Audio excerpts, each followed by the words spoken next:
Buenas tardes. Entramos hoy en el siglo XVIII, de modo que nos vamos acercando lentamente al presente. Vamos a hablar hoy, el título, recuerdan ustedes, es La cordura de España entre Feijóo y Jovellanos. Todavía hablaremos independientemente de Cadalso y también de Moratín, escritor que está a caballo entre el siglo XVIII y el XIX, de modo que todavía tenemos que ver un poco más en detalle este siglo tan poco conocido, tan mal estudiado hasta hace poco tiempo, en muchos sentidos abandonado. Hasta el punto de que cuando yo publiqué el año 1963 un libro titulado La España posible en tiempo de Carlos III, en realidad había muy pocos libros en aquel momento, y no hace tanto, muy pocos libros que realmente representaran una visión de conjunto y un poco profunda del siglo XVIII.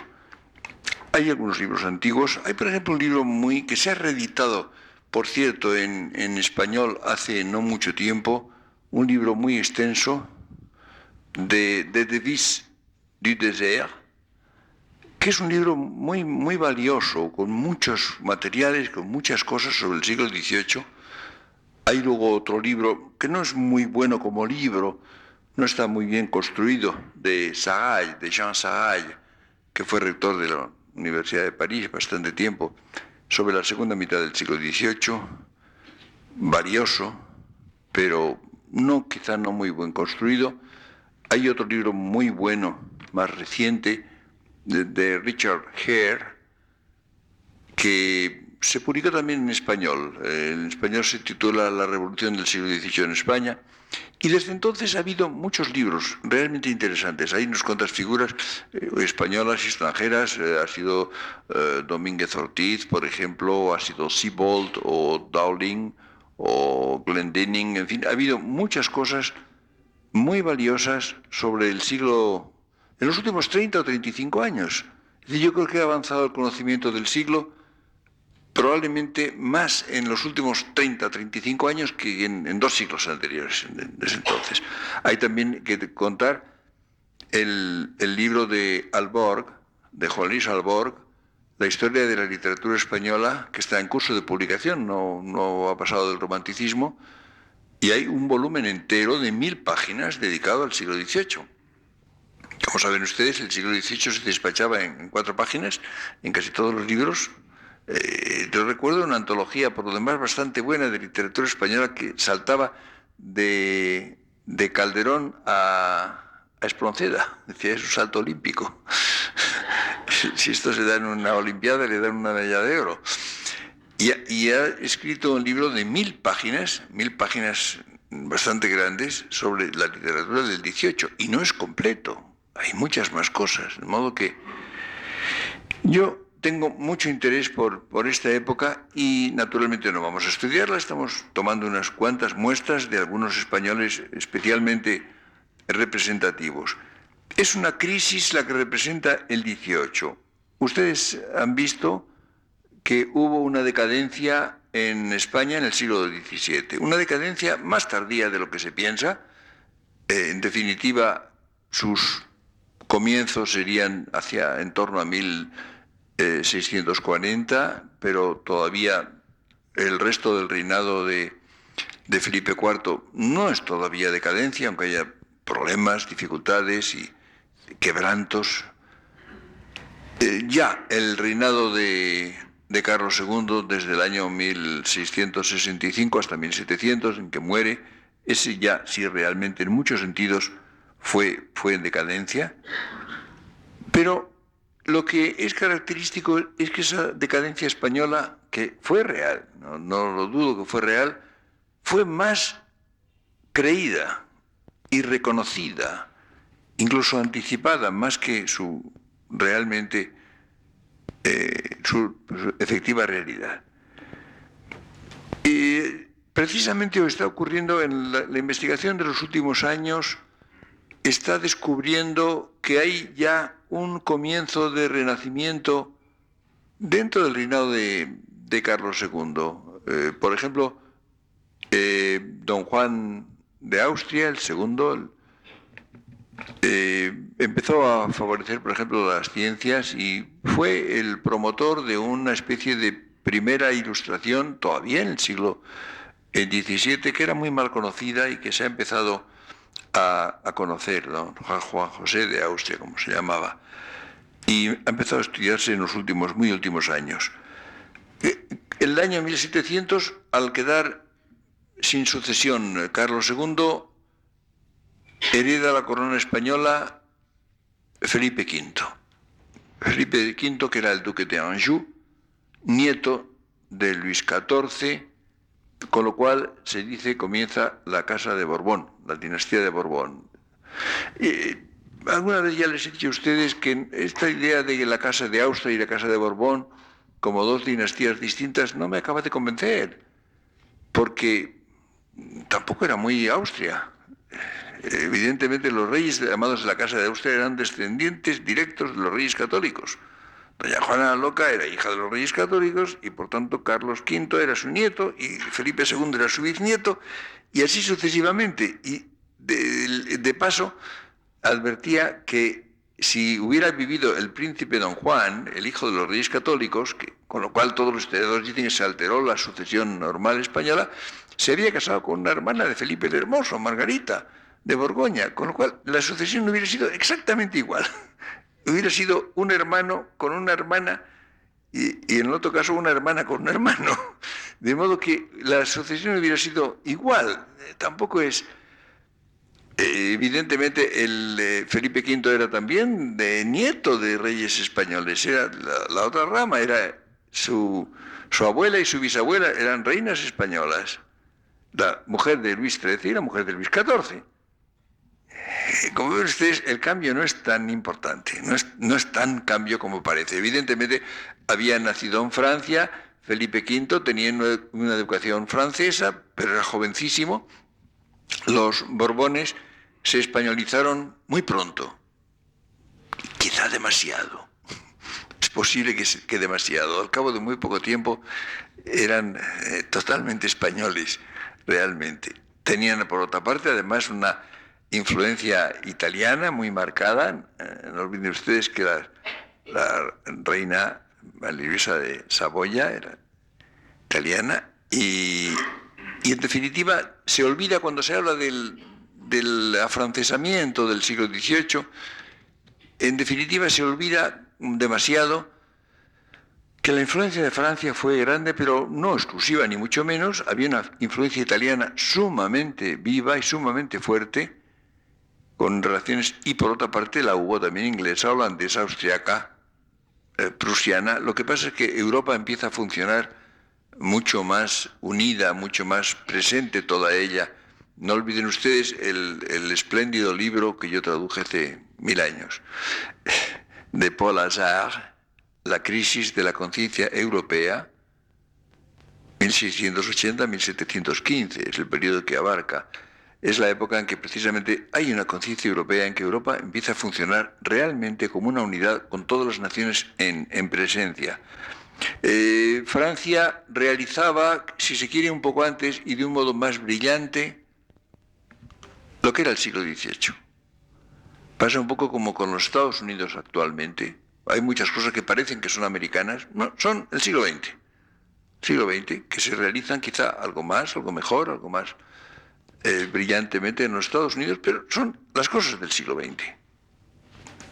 Y el siglo XX se realiza en Francia con un poco más de brillo y con una presencia mayor que en otros lugares, pero la diferencia no es tan grande.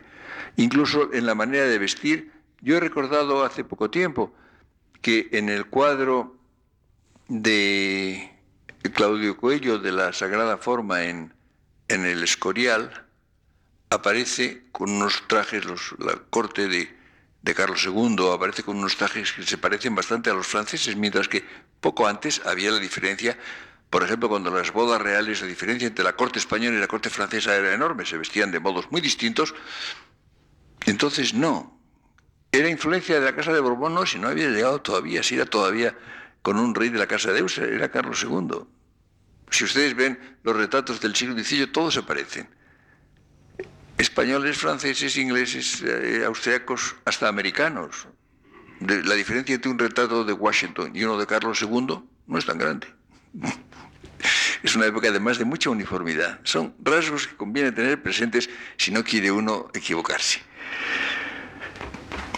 Felipe V tiene un primer periodo, como saben ustedes, hay la guerra de sucesión, que dura hasta el año 1713, una guerra que fue evidentemente más una guerra internacional que una guerra civil. Ustedes saben que hubo partidarios de la candidatura del archiduque de Austria, de Carlos, que hubiera sido un Carlos III, hubiera sido si hubiera sido rey en España, pero evidentemente al final triunfó la coalición que apoyaba a Felipe de Anjou y se convirtió en Felipe V. Se dice, como saben ustedes, y naturalmente se habla interminablemente de ello, el hecho de que Cataluña resistió hasta el final y apoyó al archiduque, lo apoyó después de haber apoyado enérgicamente a Felipe V. Porque durante los primeros años de la guerra apoyó a Felipe V, Cataluña. Después hubo dos cosas. Hubo unas dificultades con el virrey y por otra parte una flota de la coalición austriaca en Barcelona que ayudó bastante, y entonces hubo un cambio y efectivamente hasta el final Cataluña defendió la candidatura del archiduque, que no tenía nada que ver con ningún problema local o regional, ¿no? Era un problema de dinastía y se trataba no de nada que significara ninguna separación, sino de quién era el rey de España, de que fuera el archiduque de Austria o el duque de Anjou. Sobre esto hay unas ciertas confusiones que conviene tenerlas presentes. Pero lo importante es que esta guerra termina en 1713, entonces hay una modificación, se proclama lo que se llamó las leyes de nueva planta, se trata de uniformar en cierto modo el territorio, se suprimen por la rebeldía de catalanes y valencianos frente al rey algunos privilegios. Es la época, por otra parte, en que comienza la prosperidad económica de Cataluña, que estaba en situación de gran dificultad. Se suprimen las aduanas interiores, porque se hace una unidad mayor del territorio, lo cual hizo posible, naturalmente, el que hubiera un comercio floreciente entre Cataluña y Castilla, que fue enormemente favorable para la prosperidad económica de Cataluña, que comienza precisamente entonces. Hay además una serie de medidas que son muy importantes. Ustedes saben que se funda la Academia Española, después se funda la Academia de la Historia, luego la Academia de Bellas Artes de San Fernando. Son las tres más antiguas. Hay un renacimiento cultural muy, muy vivo, pero lo importante sobre todo es la conciencia que tienen los españoles de empezar una nueva etapa. Esto fue característico. Hubo un gran entusiasmo, se empieza una etapa nueva, evidentemente, Carlos II era un rey enfermo y bastante lamentable. La situación había sido en muchos sentidos muy negativa en los últimos decenios del siglo XVII. Se empieza a pensar que va a haber un resurgimiento de España, pero con un carácter muy concreto, que es un examen de conciencia. Un examen de conciencia en el cual los españoles piensan haber estado aislados, haber estado retrasados. Ha habido, y lo hemos visto hablando de Saavedra Fajardo, una incomprensión de España por parte de Europa. Ha habido una leyenda negra que ha hecho una campaña de gran desprestigio, de la cual se han defendido gentes como Quevedo, por ejemplo, o como Saavedra Fajardo, que les parecía falso, injusto. Pero esto ha dejado una huella profunda entre muchos españoles que han participado de eso y han tenido una especie de impresión de retraso, de inferioridad. Ese examen de conciencia lleva a poner la casa en orden. La actitud normal del siglo XVIII es poner la casa en orden, es reducir las pretensiones que tenía España como la gran potencia, el país incomparable con los demás, hegemónico hasta poco antes, que ya no lo era en realidad, poner de acuerdo, diríamos, el numerador de la fracción con el denominador, poner de acuerdo las pretensiones con la realidad. Es curioso cómo quizás se produzca un nuevo desequilibrio a la inversa. Probablemente el siglo XVIII empieza a considerar que el numerador es menor de lo que es. Es decir, la reducción de las pretensiones era sana, evidentemente, pero probablemente se pasaron. Por ejemplo, una expresión que hoy circula absolutamente desde hace ya mucho tiempo, pero ya en el siglo XVIII empieza a abrirse su camino, es decir, España se convierte en una potencia de segundo orden. Esto es absolutamente falso. Sería una segunda potencia, de primer orden. Ligeramente inferior a Francia en un aspecto, ligeramente inferior a Inglaterra en otro, pero en modo alguno de segundo orden. Será, si acaso, una segunda potencia, no la primera como había sido hasta mediados del siglo XVII. Esto es importante y probablemente se pasaron, en cierto modo. Ahora, este poner la casa en orden, reducir las pretensiones y ver cómo son las cosas en realidad, esta especie de balance general de la situación, se hace bajo el signo de la cordura. Por eso es la expresión que he empleado en el título de esta conferencia. La cordura domina en la España del siglo XVIII. En los primeros años, los primeros 13 años, en realidad fueron de combates en Europa entera, no solamente en España, por supuesto. Son, en cierto modo, de una interinidad. Hasta que se termina, no empieza la vida normal. La vida normal española comienza, diríamos, en 1713, 713 o 14. Y entonces es cuando realmente muy pronto empieza una reconstrucción por lo pronto de la guerra misma, claro, que empalma las pérdidas y los destrozos de la guerra empalman con la fase de relativa decadencia efectiva de los últimos decenios del siglo anterior. Las primeras figuras de la época borbónica del siglo XVIII eran personas formadas en el siglo XVII, naturalmente criadas, formadas en el reinado de Carlos II. Por ejemplo, el ministro Patiño, que es muy importante, o Macanaz, o la gran figura intelectual Feijóo. Macanaz y Feijóo fueron además muy longevos. Vivieron casi, 90 años justos vivió Macanaz, de 1670 a 1170, y casi tanto Feijóo, que nace en el año 1676 y muere en 1764. Es decir, vivió 88 años, que para esta época es una longevidad muy grande. Macanaz, que tuvo una serie de historias que he contado en otro lugar, pero en fin, no vamos a hablar de él, es un poco, en cierto modo, era un arbitrista, era un político que tuvo que vivir en la emigración durante casi toda su vida, porque la Inquisición le puso la proa, y ni siquiera el favor de Felipe V pudo evitar esto. Fue agente y casi enviado especial de Felipe V en Europa durante muchos años.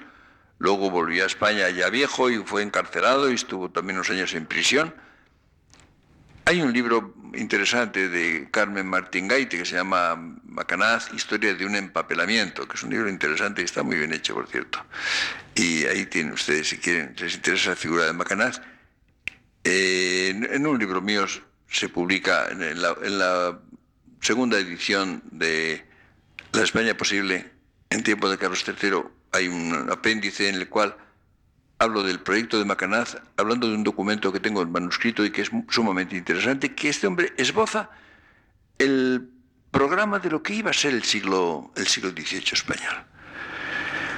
Pero la figura de que quiero hablar es Feijóo. Piensen ustedes que el siglo XVIII fue un siglo, lo dice literalmente Paul Azar, hay un capítulo que se titula Un siglo sin poesía. El siglo XVIII en toda Europa fue un siglo con muy poca poesía, dominado en gran parte por el prosaísmo. Esto es cierto. En realidad, hasta Goethe no hay ninguna figura que sea realmente genial poéticamente. Y es muy al final del siglo, claro. Pero en España hay dos planos. Se pueden distinguir dos planos. Por una parte, hay una perduración de lo que se puede llamar la vieja España. De la España tradicional y que arrancaba de la Edad Media. Ahí aparece, por ejemplo, el teatro. Se siguen escribiendo todavía obras, dramas y comedias al estilo del siglo XVII. Se siguen representando autos sacramentales, que luego fueron prohibidos. Sigue habiendo una profunda religiosidad. Es curioso, pero un historiador del arte ha hecho un estudio sobre las iglesias y ha descubierto que en la época en que se construyen más iglesias en España es en el siglo XVIII. Cosa bastante curiosa y que no se sospechaba. Es una época de una firme lealtad al rey, muy viva, quizá incluso más que anteriormente. Pero en otro plano hay una conciencia de retraso, una conciencia de aislamiento, de que España ha estado aislada, de que hay que recuperar el tiempo perdido y ponerse a nivel con Europa, entendido por Europa principalmente Francia e Inglaterra. En algunos aspectos Italia, en algunas cosas Holanda o Prusia sobre todo en lo militar. Aparece el influjo de la Ilustración. Ustedes saben que la palabra ilustración en todas las lenguas se emplea, ilustración se dice en Francia, illustration, se habla del iluminismo en Italia, se habla de la Aufklärung en Alemania, del Enlightenment en Inglaterra. Se contrapone todo eso a la época de la oscuridad, Dark Ages. Esa ilustración va a penetrar en las minorías ilustradas, las minorías que quieren justamente ponerse a nivel con Europa, romper el aislamiento y, en cierto modo, lucha esta tendencia con el apego al popularismo, que es sumamente fuerte. Hay un popularismo fuerte, extraordinariamente vivo en España, una atracción por las formas populares, incluso una forma de plebeyismo. Se hablaba, por ejemplo, del majismo. El duque de Almodóvar, en un libro que yo comenté hace tiempo, hablaba largamente del majismo. Y es curioso cómo en esta época se produce una división en la manera de ver el pasado. El siglo XVIII tiene entusiasmo por el XVI y una visión muy crítica del XVII. En todos los autores hay una admiración por el XVI, que parece el gran siglo del poder de España, el gran siglo creador, y en cambio el siglo XVII parece un siglo de decadencia. Claro, en ese siglo de decadencia se ha producido lo más valioso de la cultura española, en literatura o en arte. Sí, pero de todas maneras, en definitiva, el equilibrio se rompe, se tiene una visión quizá más exaltada de lo justo del XVI y más deprimida de lo verdadero respecto del siglo XVII. Eso lo tienen todos los autores. Una persona muy representativa de esto es Feijóo. Les decía a ustedes que Feijóo nace el año 1676, es decir, en pleno reinado de Carlos II, y pasa un cuarto de siglo en el XVII. pero tiene una larga vida, lo cual le permite vivir 64 años del siglo XVIII. Era gallego, había nacido en Casdemiro, en la provincia de Orense, era benedictino, pasó la mayor parte de su vida adulta en Oviedo, es una figura centrada en Oviedo, en el convento de San Vicente y en la universidad, la cual fue profesor. De modo que es un fraile benedictino gallego arraigado en Asturias, en Oviedo. Es un hombre de profunda fe religiosa, tiene una tremenda, profunda fe religiosa. Tiene un vivo patriotismo.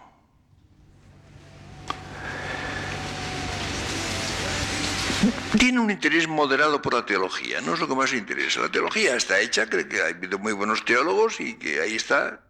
No se ocupa mucho de teología. Le interesan más otras cosas. Tiene una infatigable curiosidad intelectual. Es un lector empedernido. Lee libros y las revistas eruditas de la época. Él lee español, francés, italiano, latín. Son sus lenguas. Pero en esas lenguas lee todo lo que cae en sus manos. Y todos los libros que llegaban a Oviedo y muchos más. Porque él tenía una gran amistad con otro fraile gallego, amigo suyo, el padre Martín Sarmiento, fray Martín Sarmiento, que estaba en Madrid y que le mandaba libros, muchos libros procedentes de la Biblioteca Real, en fin, lo tenía al día de muchas cosas, de modo que no conviene no olvidar el nombre de fray Martín Sarmiento cuando se habla de Feijóo.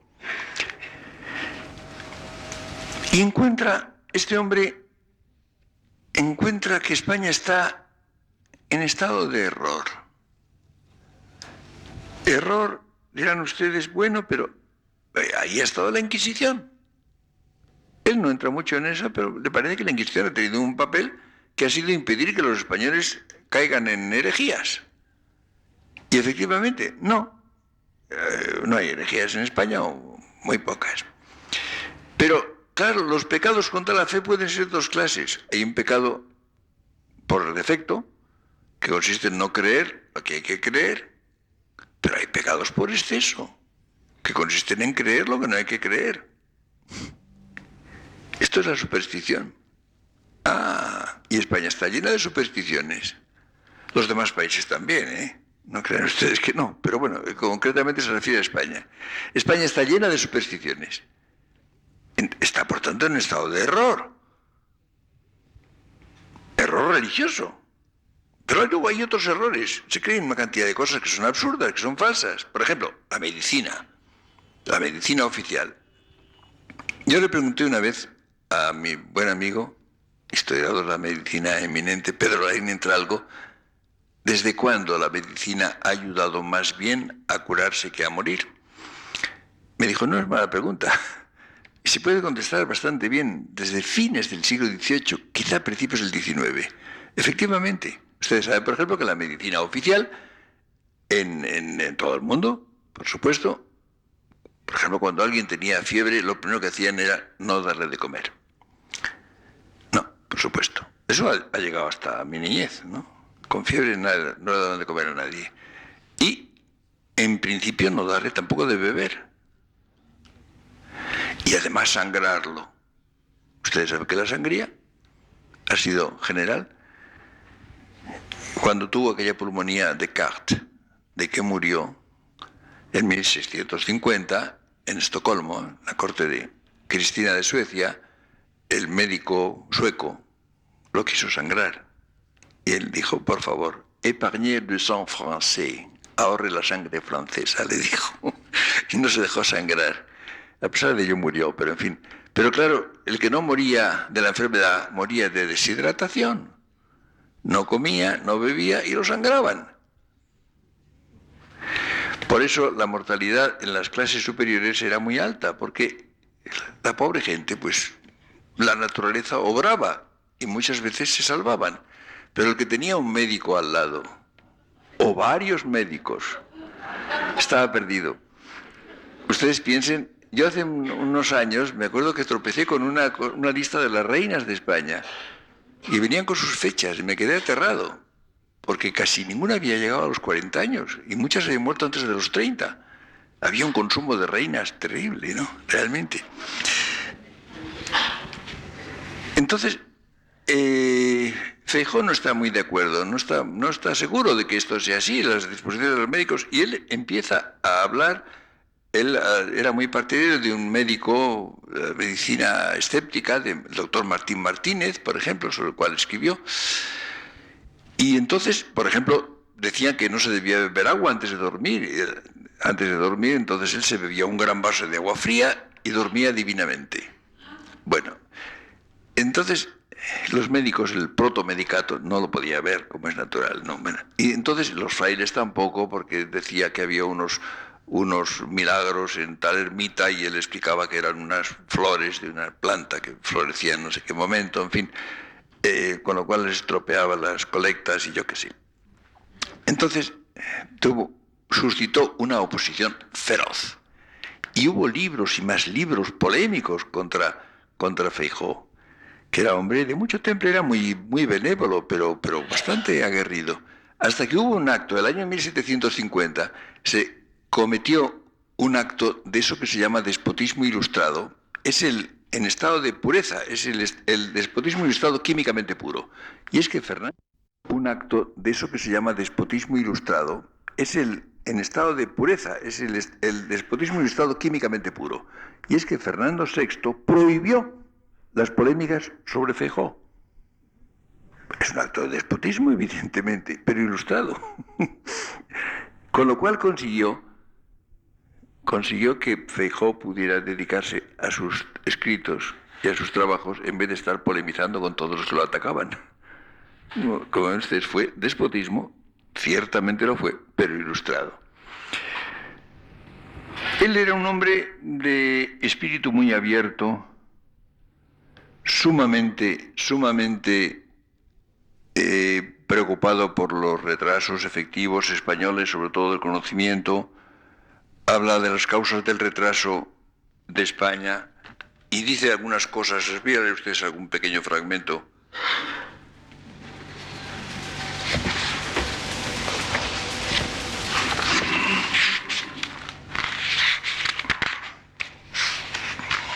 Él escribe el año 1750, no 44. Habla de las causas del atraso que se padece en España en orden a las ciencias naturales. Y habla de varias causas. Dice, por ejemplo, el corto alcance de algunos de nuestros profesores que piensan que no hay más que saber que aquello poco que saben. Y habla, por ejemplo, piensan los escolásticos, que desconocen toda la filosofía y ciencia moderna, que de la filosofía cartesiana no conocen más que el nombre filosofía cartesiana, lo único que saben. En segundo lugar, la preocupación que reina en España contra toda novedad. Ustedes saben que se llegó a decir novedad, no verdad. Hay otras cosas también. Ha habido momentos en que esto no era español. Yo he recordado una extraordinaria, un texto de Pedro Mártir de Anglería, del siglo XVI, en que dice no resisto la tentación de leerles a ustedes esta cita porque me parece maravillosa. Dice, va a ir a Aillón. Aillón era un gran explorador de América. Y le seguirán. Porque esta nación española es tan amante de las cosas nuevas que a cualquiera parte que solo por señas o con un silbido se la llame, para algo que ocurra, de seguida se dispone a ir volando. Déjalo seguro por la esperanza de más altos grados para ir en pos de lo incierto. Espléndida cita, como ven ustedes. Por tanto, no ha sido verdad siempre el misoneísmo de España, el odio a lo nuevo. No siempre, pero muchas veces sí. En tercer lugar, dice el errado concepto de que cuanto nos presentan los nuevos filósofos se reduce a una curiosidad inútil. En cuarto lugar, la identificación de toda la filosofía y la ciencia moderna con Descartes. Y finalmente dice un celo pío sí pero indiscreto y mal fundado, un vano temor de que las doctrinas nuevas en materia de filosofía traigan algún perjuicio a la religión. Este religioso miedo, el temor a que se hagan los españoles a la libertad con que discurren los extranjeros. Y entonces le parece que es absurdo el que se limite la libertad. Dice, doy que sea un remedio precautorio contra el error nocivo cerrar la puerta a toda doctrina nueva, pero es un remedio sobre no necesario, muy violento. Es poner el alma en una durísima esclavitud, es atar la razón humana con una cadena muy corta, es poner en estrecha cárcel a un entendimiento inocente solo por evitar una contingencia remota de que cometa alguna travesura en adelante. Y añade todavía, la emulación, ¿acaso se le podría dar peor nombre? Ya personal, ya nacional, ya faccionaria, o sea, de partido. Dice, óyeseles reprobarla a la filosofía nueva, o ya como inútil o ya como peligrosa. ¿No es esto lo que pasa allá adentro? No la desprecian o aborrecen, la envidian. No les desplace aquella literatura, sino el sujeto que brilla con ella. Y de ahí dice que hay una envidia personal, otra es nacional, ojeriza contra la Francia. Y dice, y aquí entra lo de los aires infectos del norte, expresión que ya se hizo vulgar en escritores pedantes. Ven ustedes con qué libertad y con qué gracia escribe este benedictino archiortodoxo desde su celda de San Vicente. Y este hombre, que tiene un espíritu acogedor, que tiene un espíritu positivo, que no quiere restar sino sumar, que hay que elegir entre lo español o lo francés, o entre la lengua, el español o el francés. Él dirá, español y francés. Tiene entusiasmo por la mujer, tiene entusiasmo por la paz, tiene un estilo que no nos sorprende mucho y es lo más sorprendente, porque es que parece de hoy. Escribe casi como se escribiría hoy. Ustedes imaginen con el barroquismo en que se había caído a fines del siglo XVII y en el principios del XVIII. Él empieza a escribir su teatro crítico universal, continuado luego con las cartas eruditas y curiosas, el año 1726, es el primer volumen. Son los 8 tomos del teatro crítico, los 5 de las cartas eruditas, que por cierto tuvieron un éxito editorial absolutamente asombroso. Se vendieron, en total, de todos los volúmenes, aproximadamente 400.000 ejemplares. Ustedes piensen que España tenía unos 10 millones de habitantes, que era un país, como todos los de Europa, rural, que poca gente vivía en ciudades, que no todo el mundo sabía leer, que eran libros no de entretenimiento, libros, diríamos, de no ficción, de ensayo. 400.000 ejemplares en vida de Feijóo es algo asombroso. Y es curioso también que este hombre tiene en 1750 un curioso optimismo. Ustedes saben que es muy difícil encontrar un español inteligente y decente encima que diga que las cosas van bien. Eso no lo dice nadie en España, ni lo ha dicho nunca quizá, ¿no? Pero él, en un texto que no he visto que nadie haya comentado jamás, yo lo he comentado hace tiempo, yo creo que no lo ha leído nadie. Y se explica, verán ustedes por qué. La gente no lee mucho a Feijóo, claro. Pero se hicieron muchas ediciones, yo tengo una edición antigua de los 13 volúmenes, pero en el tomo tercero de las cartas eruditas, que se publica en el año 1750, tiene una larguísima dedicatoria. Y comprenderán ustedes, las dedicatorias no se leen. Es una dedicatoria a Fernando VI. al rey. No tiene desperdicio, pero no los voy a leer ustedes más que unas cuantas frases. Dice: todos los males de España de 2 siglos a esta parte vienen, señor, de la falta de fuerzas. De la falta de fuerzas terrestres, de la falta de fuerzas marítimas. Y entonces va a hablar de cómo se ha producido una transformación extraordinaria y habla de las construcciones navales, de los puertos, de cómo ha mejorado todo increíblemente, de cómo se han traído gentes expertas para hacerlo todo en arquitectura, en civil o militar o naval, en todas las cosas más. Y luego explica que además eso ha sido no aumentando los impuestos, sino disminuyéndolos.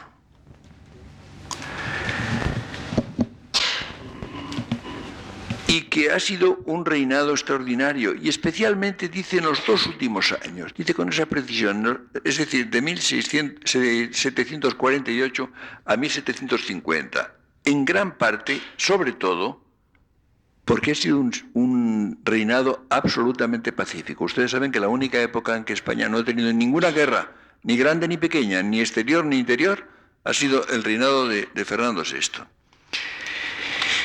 Y hay un párrafo que es lo que les quiero leer a ustedes, en que habla de la paz. La paz de un reino no es un beneficio solo, sino un cúmulo de beneficios, siendo ella quien pone en seguro las honras, las vidas y las haciendas que la guerra expone a cada paso.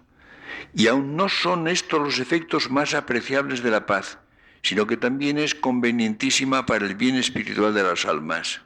Aún la guerra más justa ocasiona la ruina de muchas.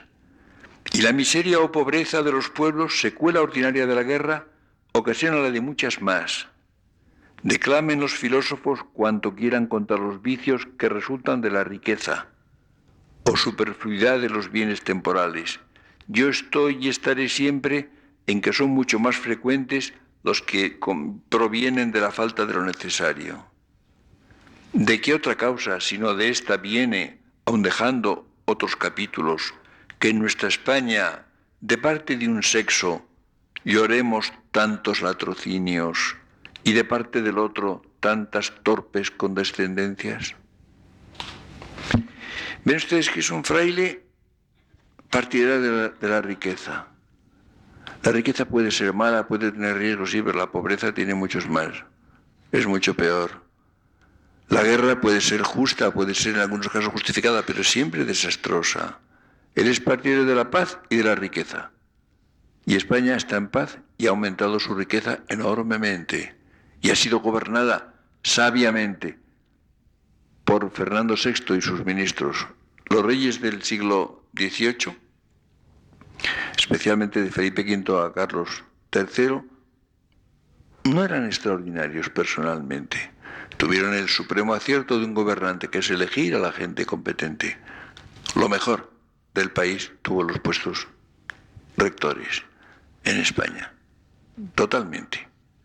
Nunca España ha estado tan bien regida, tan bien gobernada como entre Felipe V y Carlos III. Ven ustedes la actitud de Feijóo. Una adhesión a España ilimitada, un espíritu crítico, pero crítico de lo que está realmente mal, de los errores arraigados, es decir, de lo que llamaríamos hoy, con lenguaje moderno, las vigencias sociales falsas. No tiene espíritu inquisitorial, no quiere investigar lo que los hombres piensan, no se quiere meter en su intimidad, no, son los errores arraigados, son los errores sociales, los que condicionan la vida total del país. Esos son los que quiere combatir. Quiere combatir demostrando que son falsos. Renovando la medicina, renovando las disciplinas de gobierno, eliminando las supersticiones, que son falsas, que no tienen fundamento ninguno, que se pueden explicar, los fenómenos que aparecen con una causa sobrenatural se pueden explicar racionalmente. No le importa nada. Él quiere conservar su fe religiosa, católica, rigurosamente. Sí, pero le parece muy mal que no traigan a unos ingenieros ingleses para hacer una traída de aguas a Bilbao. Porque ¿qué tiene que ver eso? Que sean protestantes, para que sean unos ingenieros estupendos. Los aires infectos del norte, eso le parece ridículo. Se burla de esa frase que circulaba. Esta es la actitud que tiene, como ven ustedes. Es la suma cordura, el sumo equilibrio, la fidelidad a España y a su fe religiosa, con una apertura, con una libertad de espíritu extraordinaria.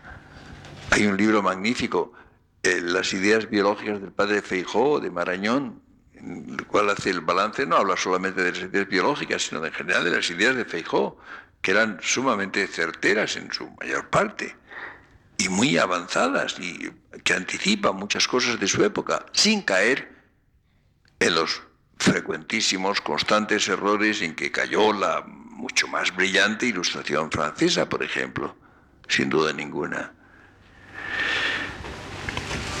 Pero es curioso cómo se produce en esta época un reverdecimiento de la leyenda negra que uno no se explica. Porque España ya no era el país hegemónico. España ya no tiene la prepotencia que había tenido en el siglo XVI y en el siglo XVII. No trata de dominar a nadie, por supuesto. Además es un país con una historia blanca. No hay violencias, no hay persecuciones en el siglo XVIII. Lo más grave que pasa en el siglo XVIII es el motín de Aranjuez y la expulsión de los jesuitas. No es tan grave. Son dos episodios incomparables con lo que pasa en todos los países de Europa 40 veces en el siglo. Entonces, ¿cómo se explica eso? Yo creo que es lo siguiente. España era un país enorme. No era solo España, era la monarquía española. Era España y las Indias. Era esa enorme monarquía de un orden de magnitud incomparable con los países de Europa. Un país en cierto modo estable, si quieren ustedes un poco retrasado, un poco lento en sus movimientos. Es decir, tenía una enorme inercia. Es una enorme inercia, no es fácil de mover. Es una sociedad muy estable, muy estabilizada. Y entonces, simplemente con su inercia, es un estorbo para el espíritu revolucionario que está avanzando en Europa, muy especialmente en Francia, que desembocará en 1789 la revolución. Y ahí viene la feroz hostilidad que tienen, por ejemplo, los enciclopedistas, la mayor parte de los ilustrados, sobre todo franceses, contra España. Es increíble, es extraordinaria la obsesión antiespañola que tienen todos ellos. Voltaire, Montesquieu, D'Alembert, Diderot, o no digamos los secundarios, ¿no?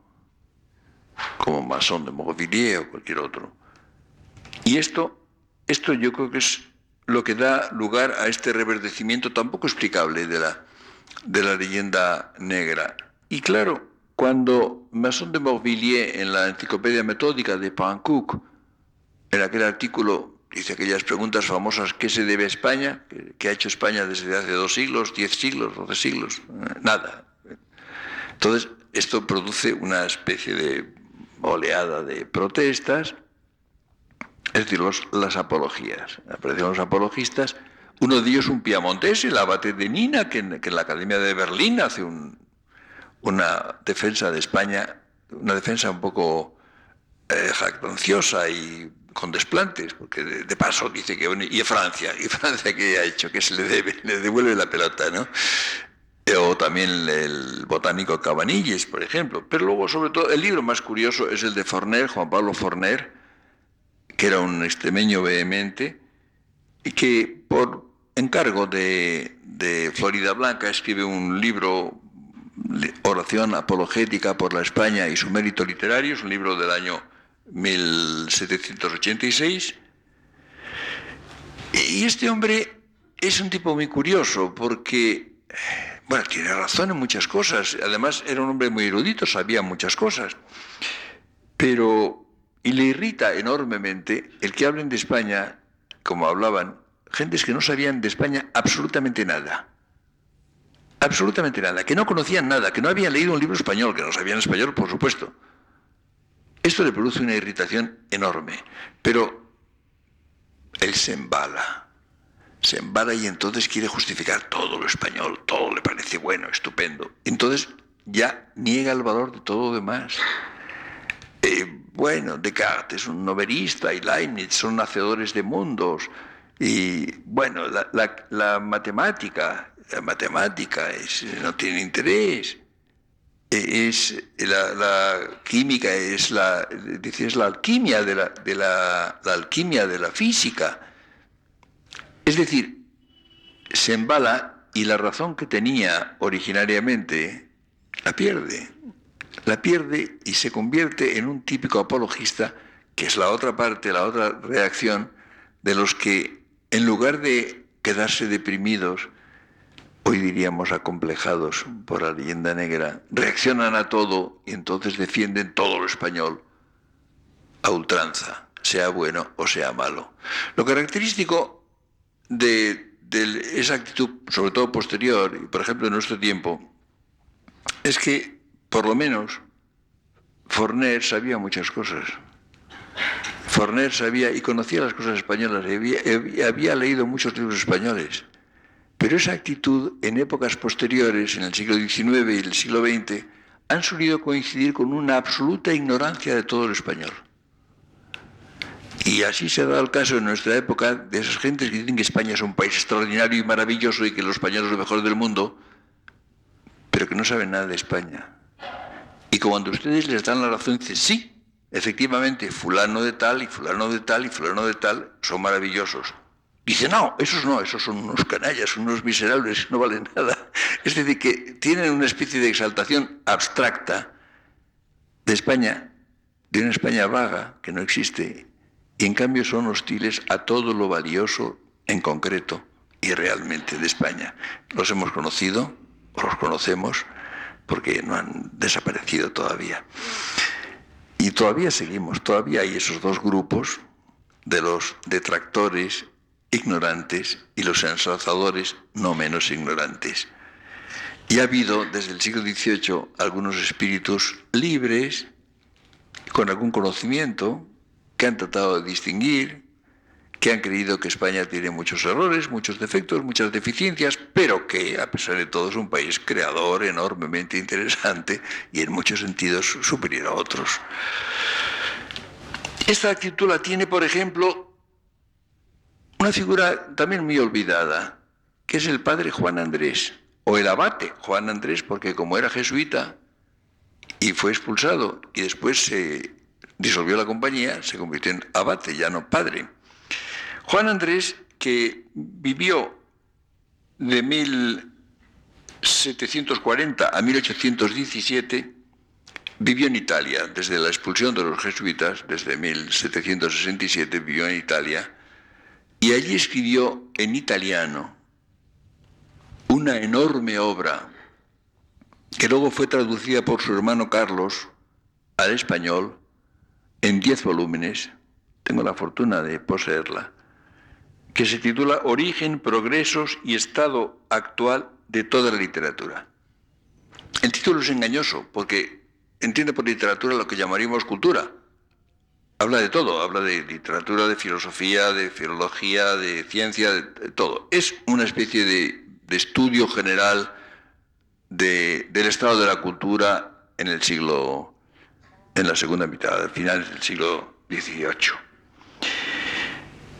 Este hombre mantuvo siempre la fidelidad a la Iglesia, que lo había tratado muy mal, los jesuitas fueron muy maltratados, la fidelidad a España, que lo había tratado todavía peor, en la emigración, y además tenía lo que podemos llamar un patriotismo del siglo XVIII. Tenía fidelidad a su época, se siente solidario de su época, le parece que es una época muy interesante, tiene la cabeza muy clara.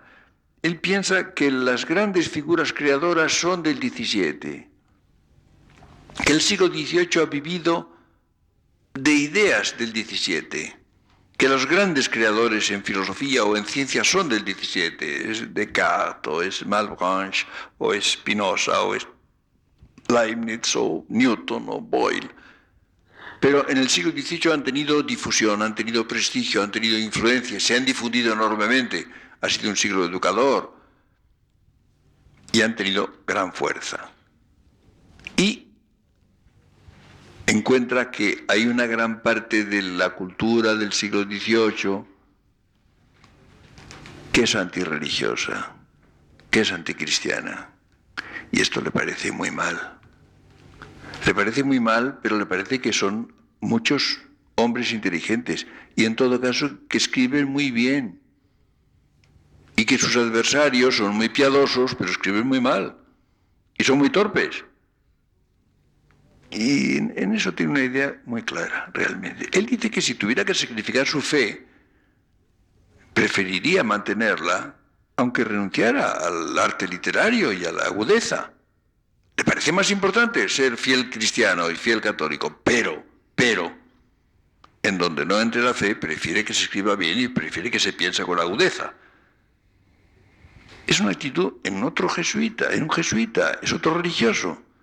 Estos hombres de la segunda mitad del siglo XVIII españoles parecen católicos conciliares, es lo que parecen.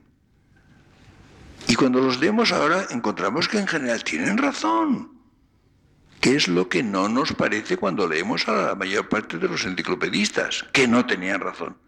Escribían muy bien, pero eran unos falsarios, casi todos ellos, y en gran parte ignorantes. Esta es la situación, y es muy importante. Ahora, hay una figura muy importante, una figura todavía más importante, que es Jovellanos. Y no vamos a tener tiempo de hablar de él, yo creo, porque estamos acercándonos a la hora, y yo no quiero degollar a Jovellanos, por quien tengo bastante predilección. Yo me voy a limitar ahora a presentarles un poco a la figura de Jovellanos, pero le voy a reservar una parte de la próxima conferencia porque no quiero acabar con él de mala manera. Ustedes saben que Jovellanos es coetáneo de Goya. La única figura realmente genial de España en el siglo XVIII fue Goya, que no era un intelectual, era un visual y un manual, naturalmente. Pero a esa misma generación pertenece Jovellanos, que nació el año 1744 y murió en plena guerra de la independencia en 1811.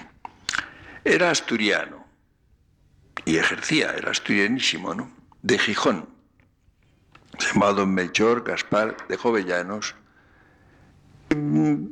Pensó seguir la carrera eclesiástica, era de una familia distinguida de Gijón.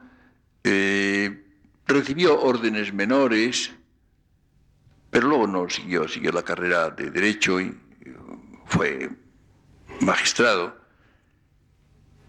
Es curioso porque quizá este comienzo de carrera sacerdotal le dejó un sentido de la responsabilidad y de la pureza y la dignidad. Era el nombre de una moralidad escrupulosa, realmente extraordinaria. Y incluso cuando fue nombrado magistrado, el conde de Aranda le pidió que no se pusiera la peluca. Él tenía una cabellera, por lo visto, rubia y algo rizosa, y le pidió que no se pusiera peluca, que dejara su cabellera al descubierto. Como saben ustedes, en el siglo XVIII se ponía la gente una peluca blanca por encima. Es curioso, yo creo que es revelador porque en el fondo Jovellanos, en cierto modo, fue un prerromántico. Y en definitiva esa actitud no estaba ocultada por una peluca blanca impersonal, propia del espíritu de la Ilustración. Tuvo una vida bastante complicada, un poco a pesar suyo.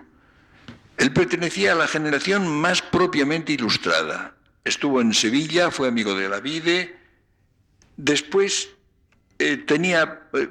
estudió mucho el territorio español, le interesaban las minas, le interesaba la agricultura, y escribió unos tratados de reforma agraria que tuvieron muchos problemas.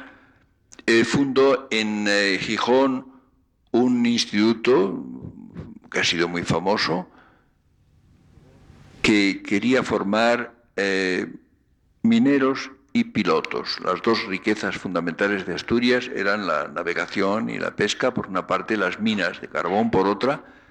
Estaba destinado sobre todo a fundar esto. Tenía un interés enorme por Asturias y por lo que llamaba las artes útiles. Es una expresión que se emplea mucho en la época. Es curioso cómo hay un utilitarismo en el siglo XVIII que en cierto modo fue funesto. Ustedes saben que creían los hombres del siglo XVIII que había que cultivar las técnicas, las disciplinas positivas y las técnicas. Y es curioso, es lo que más faltó en España siempre, el otro, el pensamiento puro, las ciencias puras. Ustedes saben, por ejemplo, que ya en el siglo XVI y en el siglo XVII había técnicas de construcción. Por ejemplo, la náutica. Casi todos los países de Europa navegaron con libros de náutica españoles. Sí, lo que no hubo fue matemáticos o grandes físicos. Y apenas filósofos. Esto ha sido una especie de visión miope que ha perjudicado enormemente a la cultura española. Esa especie de utilitarismo también intencionado, por supuesto.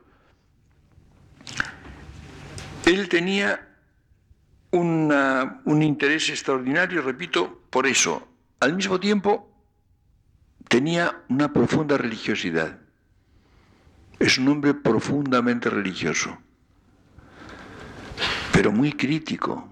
Por ejemplo, la Inquisición le parece un desastre. La Inquisición estaba muy debilitada, como saben ustedes. Ya, por ejemplo, los inquisidores eran ilustrados. Por ejemplo, si ustedes van a Toledo, la biblioteca pública de Toledo ahora es en gran parte la biblioteca Borbón Lorenzana. Es decir, era la biblioteca de dos arzobispos del siglo XVIII, el cardenal Borbón y el cardenal Lorenzana. Es una biblioteca espléndida, llena de libros valiosos, de libros prohibidos, por supuesto, de libros de los ilustrados, de libros de los que estaban muy mal vistos, pero los tenían y los leían los inquisidores generales y los arzobispos. Convienen las cosas verlas en su conjunto. A él la Inquisición le parece un horror cultural y político y religioso, pero es profundamente católico, profundamente, y lo es hasta el final, y lo es siempre en circunstancias sumamente difíciles. Fue, como saben ustedes, ministro. Lo habían nombrado embajador en Rusia y cuando iba a marchar lo nombró Godoy ministro de Justicia, de Gracia y Justicia. Se quedó muy angustiado, muy preocupado. Se marchó de Asturias diciendo: dichoso yo si vuelvo inocente. Frase curiosa. Poco después cayó en desgracia. Luego después fue encarcelado. Como saben ustedes, pasó 8 años encarcelado hasta la caída de Godoy, aunque Godoy no fue